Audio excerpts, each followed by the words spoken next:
Hello, കുട്ടികളുടെ ഫ്രോക്സിലും അതുപോലെ തന്നെ മുതിർന്നവരുടെ കുർത്തീസിലൊക്കെ യോക്ക് പോഷനിൽ ചെയ്യാൻ പറ്റുന്ന സിമ്പിളായിട്ടുള്ള ഒരു ഹാൻഡ് വർക്കാണ് ഞാൻ ഇന്ന് കാണിക്കാൻ പോകുന്നത്. അതിനായിട്ടുള്ള പാറ്റേൺ ആണ് ഇപ്പോൾ വരച്ചെടുക്കുന്നത്. ഹീറ്റ് എറേസബിൾ പെൻ വെച്ചിട്ടാണ് വരച്ചെടുക്കുന്നത്. വൈറ്റ് ഷെയ്ഡ് ആയതുകൊണ്ട് തന്നെ വരക്കുമ്പോൾ തന്നെ തെളിഞ്ഞ് കാണണമെന്നില്ല. ഒരു 2-3 മിനിറ്റ് കഴിഞ്ഞിട്ട് മാത്രമേ അതിൻ്റെ ഇങ്ക് ഒന്ന് ഡാർക്കായിട്ട് വരുള്ളൂ. ഇതിനായിട്ട് ഇതാ ഈ ഒരു ഷെയ്ഡിലുള്ള മൈക്രോ കട്ട് ബീഡ്സ് ആണ് ഞാൻ യൂസ് ചെയ്തിട്ടുള്ളത്. നോർമൽ നീഡിലും അതുപോലെ തന്നെ അരി നീഡിൽ രണ്ടും വെച്ചിട്ട് ഞാൻ ഈ ഒരു വർക്ക് കംപ്ലീറ്റ് ചെയ്തെടുക്കുന്നുണ്ട്.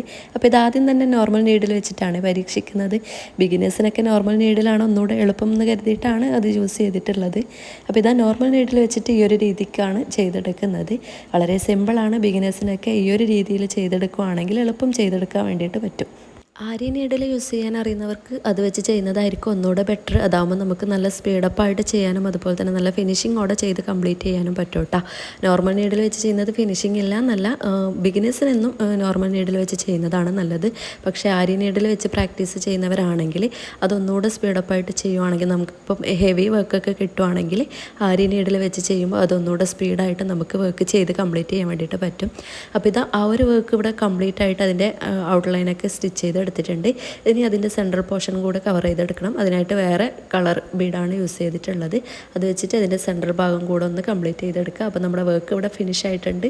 വളരെ സിമ്പിളാണ്. എല്ലാവരും ട്രൈ ചെയ്ത് നോക്കുക. ഇഷ്ടമാണെങ്കിൽ ലൈക്ക് ചെയ്യാനും സപ്പോർട്ട് ചെയ്യാനും മറക്കണ്ട. ബൈ.